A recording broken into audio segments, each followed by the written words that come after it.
కొరకు నన్ను ముందుగానే నిర్ణయించితివే.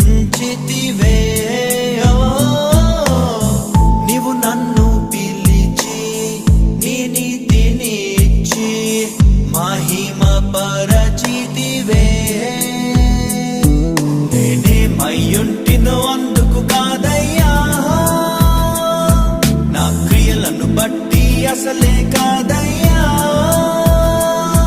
చూపావు ప్రేమ నాపై, పిలిచావు నన్ను కృపకై, జనములకు ప్రవక్తగా